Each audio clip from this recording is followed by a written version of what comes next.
right. So we are back. We got another 6 Views interview going on here / We Love Hip Hop.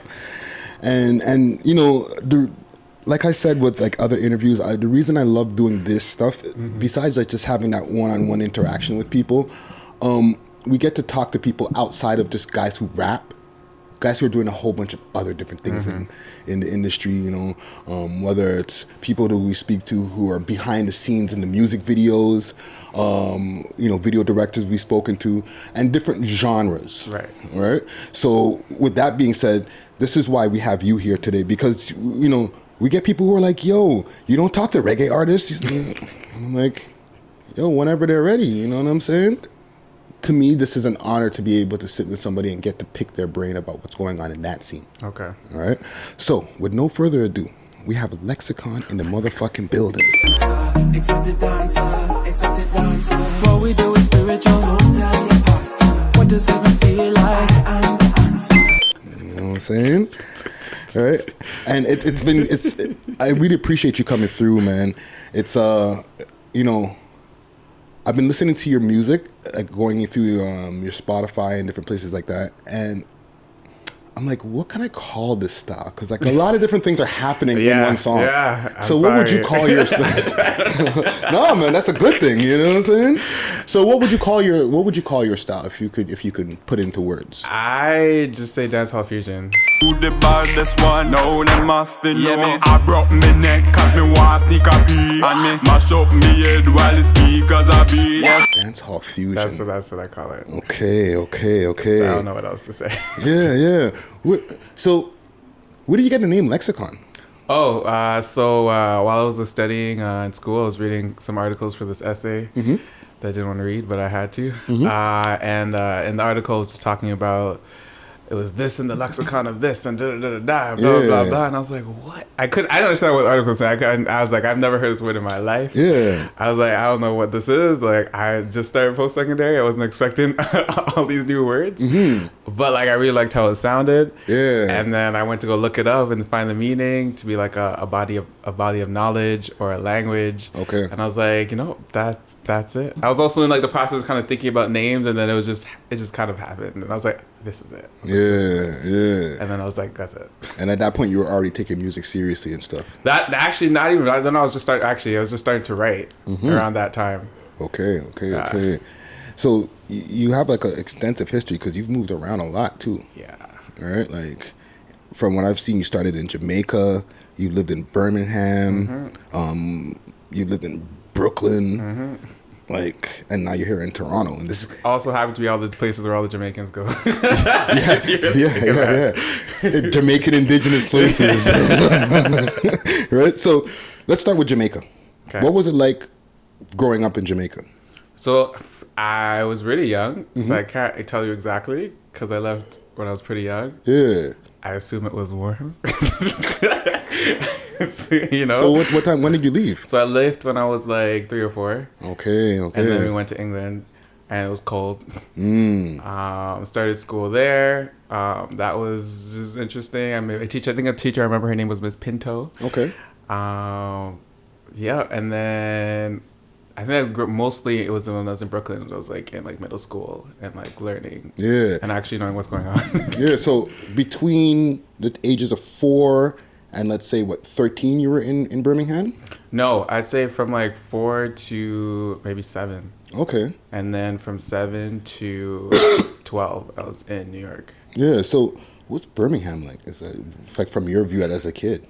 As a kid, it was just like it was just a place. Yeah. It was just like, oh, okay, you go to school, watch cartoons. Like it was just another place. Were you like? Was there a lot of black people in your school? No. There was like one other black kid. His name was Jack. Okay. I don't know how I remember that. Because he was the only one other one. So at that time, there wasn't that many in where I was going to school. No. Yeah, that's like, I don't know. Like, I just feel like that's just like a weird North American assumption that like in England, there's not going to be a bunch of black people in the area that you're in, right? Unless you're in like one of the hoods, like the Brixtons and all those different places, right? So like at that age, you wouldn't have like felt racism or anything like that. No, it was just like I mean, you still knew you were black. Yeah. But like, I didn't know that people like cared. Yeah. So then from there, you went to Brooklyn, and then you started like really. You said like you just said, you started getting really that taste of life. So in what way?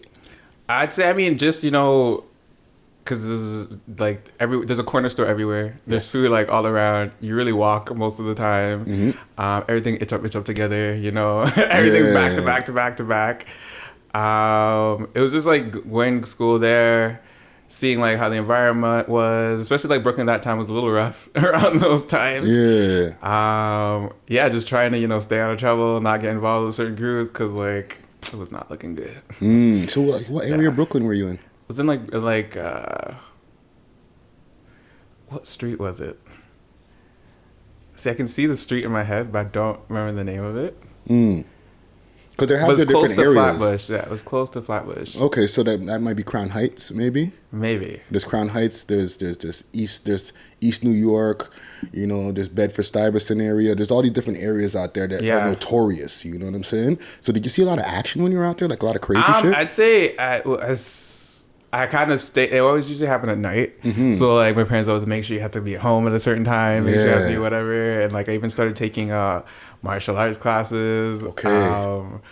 I think I got up to yellow belt before I left. But no, they were just like, oh, you had to do this, or you had to do that. But like, not necessarily knowing why you had to do all these things. But looking at it now, I can see why I had to do all those things. And like, every day there's a fight in school. Like but like to me it was normal because it was just what was always happening. So even before we get to like the way that you interacted in your world, why did your parents move around so many places? Well, we first went to England because my mom's a teacher, so she got like I don't know what it is, that thing that they get if they got, maybe it was a visa or something to travel there and teach. So it was a way for us to like go foreign. Foreign. You know, we went to there and like we were in England, and then I guess my dad didn't really like it, so then we ended up going to New York. And then like while I was in New York, I ended up visiting Toronto because we had an aunt over here, so we came over at one point. And like I fell in love because like the streets are clean. I was like, you know, it's a little calmer. Like so, as soon as I won that one visit, I wouldn't shut up about Toronto, and then I made the move to Toronto. So you made the move separate, without your family? No, I made them all come. Oh, that's interesting. Yeah. How did you get so much influence on the family to do that? I don't know actually, because I was pretty young, but apparently I had a lot of influence. I mean, I complained a lot.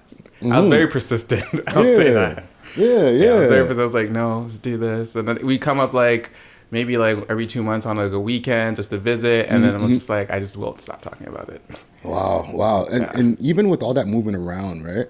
I've heard in other stories, and even people who I've spoken to personally, where they're like, I've moved around so many different places. It's hard to make friends in places because next thing you know, I'm gone.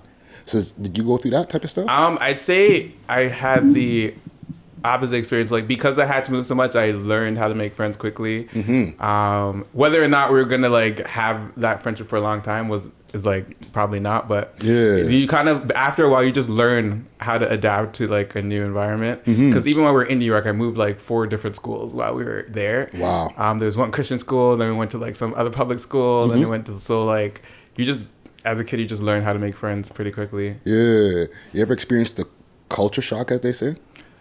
I don't know. I don't think so. Yeah, because you were pretty young when you... like I feel like I just go in and just absorb the environment and just go along with the flow. Like I don't think it was ever like, oh, what's going on? Yeah. It explains a lot though when it comes to your music. Come every night and say you want more. You're out of control. Because like you're collecting all of this data from these different places, right?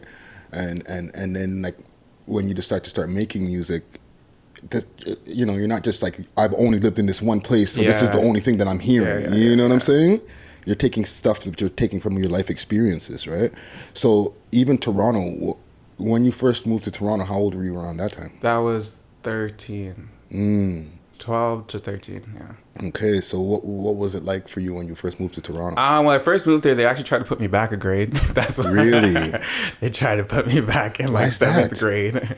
I don't know because I was like 1 year younger. Okay. But they were trying to but like I didn't even find that out till later. But my mom handled it, and she was like, "No," and she's like, "He's already at this level, blah blah blah." And they're like, "Okay, we'll see how he does." And obviously, everything was fine.